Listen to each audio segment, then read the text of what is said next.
వీటంతటికి మూలం సురేంద్ర నాయుడు. ఈ సురేంద్ర నాయుడు అనేవాడు లోకేష్ గారికి మీకు ఎంత సన్నిహితులో ఒకసారి అందరూ కూడా రాష్ట్ర ప్రజలు గమనించాలి. ఈ సురేంద్ర నాయుడు అనే అతను తెలుగుదేశం పార్టీ అవునా కాదా? ఈయన చంద్రబాబు నాయుడుకి లోకేష్ కి కావలసిన వ్యక్తి కాదా? మరి ఈయన ద్వారా మద్యం ఏ విధంగా దొరికింది? తంబలపల్లిలో 17,000 లీటర్లు, ఇబ్రహీంపట్నంలో 3,000 లీటర్లు ఎలా దొరికిందో మీరు చెప్పాలి. ఎందుకు మీకు ఈయన క్లోజ్ అని నేను ఇంత గంటాపదంగా చెప్తున్నానంటే, ఈ కట్టా సురేంద్ర అనే వ్యక్తి 2006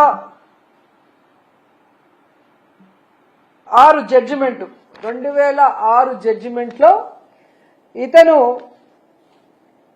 ఒక వ్యక్తిని పొడిచి చంపేశాడు అని ఇతనికి లైఫ్ ఇంప్రిజన్మెంట్ ఇచ్చారు. ఇదో చూడండి.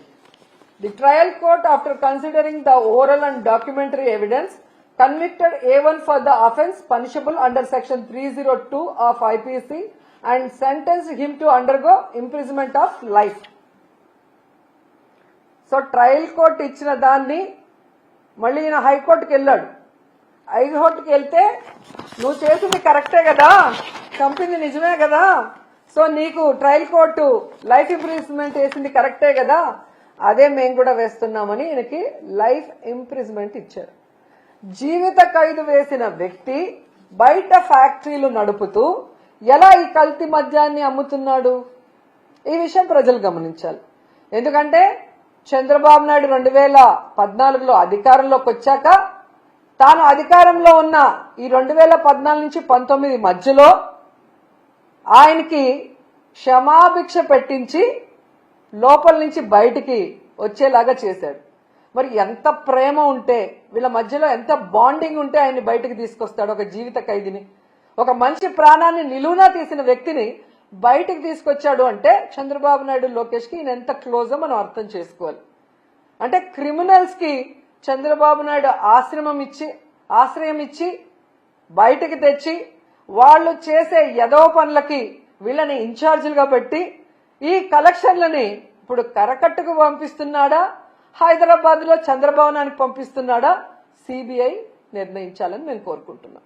ఎందుకంటే ఒక రాష్ట్రంలో కల్తీ మద్యం ఫ్యాక్టరీలను నెలకొల్పి విచ్చలవిడిగా కల్తీ మద్యాన్ని రైట్ ట్రయల్ గా అమ్మిస్తూ ప్రజల ప్రాణాలు తీస్తుంటే ఈరోజు చంద్రబాబు నాయుడు ప్రభుత్వానికి సంబంధించిన ఒక కమిటీ వేస్తే అది ఖచ్చితంగా చంద్రబాబు రాసిచ్చిన స్క్రిప్టే వాళ్ళు చదువుతారు. దానివల్ల ఎటువంటి ఉపయోగం ఉండదని గతంలో చంద్రబాబు నాయుడు అధికారంలో ఉన్నప్పుడు నారాయణ స్కూల్స్ లో జరిగిన మర్డర్స్ లో గాని, ఇలాంటి అనేక విషయాల్లో, మన గోదావరి పుష్కరాల్లో గాని, అలాగే తిరుమల తొక్కిసలాట విషయంలో గాని, ఇలా అన్నిట్లో ఒక తూతూ మంత్రంగా ఒక కమిటీని వేసి చేతులు దులుపుకుంటారు. ఇది మేము ఒప్పుకోం. ఇది ఎంతో మంది ప్రజల ప్రాణాలు సంబంధించింది, పోయాయి చాలా మంది ప్రాణాలు, చాలా మంది మహిళల మాన ప్రాణాలు పోయినాయి, వాళ్ళ పసుపు కుంకుమలు పోయినాయి, వాళ్ళ తాలిబొట్లు తెగిపోతున్నాయి. కాబట్టి మేము మోడీ గారికి చేతులెత్తి రిక్వెస్ట్ చేస్తున్నాం, సిబిఐ ఎంక్వైరీ వేయండి, దీంట్లో తప్పు చేసిన వాళ్ళు ఎంత పెద్దవాళ్ళైనా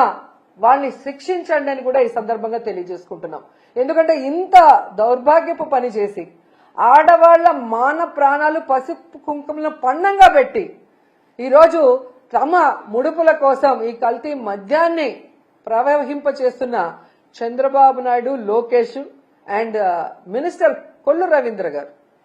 ఎందుకంటే ఈ కొల్లు రవీంద్ర గురించి మనం చెప్పుకోవాలి. ఈయన మైన్స్ కి వైన్స్ కి రెండింటికి మినిస్టర్ గా ఉన్నాడు. ఈయన సిగ్గు లేకుండా మాట్లాడతాడు. ఇంత ప్రూఫ్స్ తో కూడా దొరికితే చంద్రబాబు నాయుడు ఏమో వైఎస్ఆర్సీపీ వాళ్ళతో ఎక్కడ సౌత్ ఆఫ్రికాలో బిజినెస్ చేస్తున్నారని ఒక డైవర్షన్ కట్టుకథ చెప్తుంటే, ఈ కొల్లు రవీంద్ర చెప్తాడు ఈ కల్తీ మద్యం తయారు చేసింది మేం కాదు, వైఎస్ఆర్సీపీకి చెందిన వాళ్ళు అని. నేను సూటిగా అడుగుతున్నాను కొల్లు రవీంద్రని, చంద్రబాబు నాయుడిని, లోకేష్ ని, వైఎస్ఆర్సీపీ వాళ్ళు 16 నెలలుగా కల్తీ మద్యం చేస్తుంటే మీరు గాడిదలు కాస్తున్నారా? మీ ప్రభుత్వం నిద్రపోతుందా అని నేను అడుగుతున్నా. అండ్ ఈరోజు కొల్లు రవీంద్ర గారి కళ్ళు కాకులు ఎత్తుకుపోయినట్టున్నాయి. ఈ కల్తీ మద్యంలో వచ్చిన ముడుపుల వల్ల కళ్ళు బైర్లు గమ్మినాయి అనుకుంటా. ఇలా సిగ్గు లేకుండా ఆయన మాట్లాడుతూ, ఈరోజు నువ్వు తెలుసుకోవాల్సింది కొల్లు రవీంద్ర, మీ ఎక్సైజ్ అధికారులు ప్రెస్ మీట్ పెట్టి ఈ కల్తీ మద్యం కూటమి ప్రభుత్వం హయాంలో ఇప్పుడే జరిగిందని క్లియర్ కట్ గా చెప్పారు. ఆ ప్రెస్ క్లిప్పింగ్ లో ఒకసారి చూసుకుంటే నీకు బుద్ధి వస్తుందని కూడా ఈ సందర్భంగా తెలియజేసుకుంటున్నా. ఎందుకు కొల్లు రవీంద్ర గురించి మాట్లాడాల్సి వస్తుందంటే, ఈయన పైకి చాలా గొప్ప వ్యక్తిలాగా మాట్లాడుతున్నాడు, చేసిన తప్పులు సరిదిద్దుకోకుండా. ఇటు వైన్స్ లో అటు మైన్స్ లో ఈ రాష్ట్రాన్ని గుండు కొరిగిచ్చేస్తున్నాడు.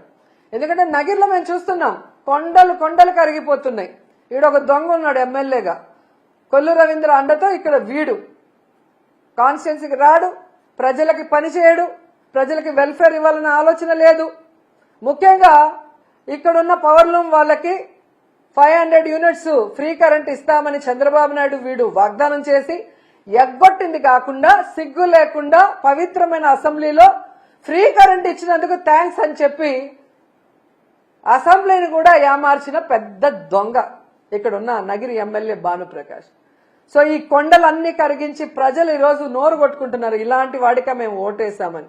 ఇలా ప్రతి నియోజకవర్గంలో మట్టి దోచుకోవటం, కొండల్ని కొరిగేయటం, కల్తీ మద్యాన్ని బెల్ట్ షాపుల ద్వారా విచ్చలవిడిగా అమ్మించి ప్రజల ఆరోగ్యంతో, మహిళల మాన ప్రాణాలతో, పసుపు కుంకుమలతో చెలగాట మారుతున్నందువల్ల ఇతని మీద ఖచ్చితంగా కేసు పెట్టాలి, ఇతన్ని మంత్రిగా సస్పెండ్ చేయాలని కూడా డిమాండ్ చేస్తూ, ఇతనితో పాటు ప్రిన్సిపల్ సెక్రటరీ ముఖేష్ కుమార్ మీనా పైన కూడా ఎంక్వైరీ చేయాలి అనేసి కోరుకుంటున్నాం. ఎందుకంటే ఈయన ఈ మీనా హయాంలోనే ఎన్నికల ఈవీఎంలను ఎలా కల్తీ చేశాడు, ఆ రోజు ఎన్నికల ఈవీఎంలను కల్తీ చేయడమే కాకుండా ఈరోజు మీరు చూస్తే ఈ కల్తీ మద్యం ద్వారా ఎంతమంది మహిళల జీవితాలు నాశనం చేశాడో దానికి ముఖేష్ కుమార్ మీనా కూడా కారణం. కాబట్టి వీళ్ళందరి మీద సిబిఐ విచారణ వేసి వీళ్ళందరినీ కూడా పనిష్ చేయాలి. ఈ రాష్ట్రంలో కల్తీ మద్యాన్ని, గంజాయిని, డ్రగ్స్ ని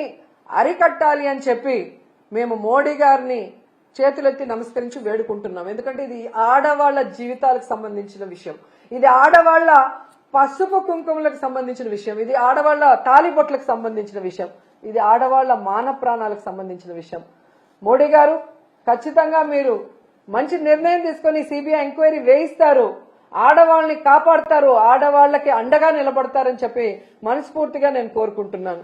అండ్ ఈరోజు ఈ రాష్ట్రంలో ఉన్న మహిళలందరికీ కూడా నేను విన్నవించుకుంటున్నాను, మీ భర్తల ప్రాణాలు, మీ అన్నదమ్ముల ప్రాణాలు, మీ కొడుకుల ప్రాణాలు కాపాడుకోవాల్సిన బాధ్యత మీ మీద ఉంది. మీకోసం వైఎస్ఆర్ కాంగ్రెస్ పార్టీ మొత్తం మీకు అండగా నిలబడుతుంది. రేపు రాష్ట్ర వ్యాప్తంగా ఈ కల్తీ మద్యం మీద ఎక్సైజ్ ఆఫీసుల ముందర ధర్నా చేస్తున్నాం. మీరందరూ కూడా వచ్చి కలుసుకోండి. ఈ ప్రభుత్వం మెడలు వంచి ఈ కల్తీ మద్యాన్ని ఆపుదాం, ఈ బెల్ట్ షాపుల్ని రిమూవ్ చేసేంత వరకు పోరాడుదాం, సిబిఐ ఎంక్వైరీ ఎన్డీఏ ప్రభుత్వం వేసే వరకు పోరాడుదాం, మన కుటుంబాన్ని మనం కాపాడుకుందామని చెప్పి ప్రతి ఒక్కరిని కోరుకుంటున్నాను.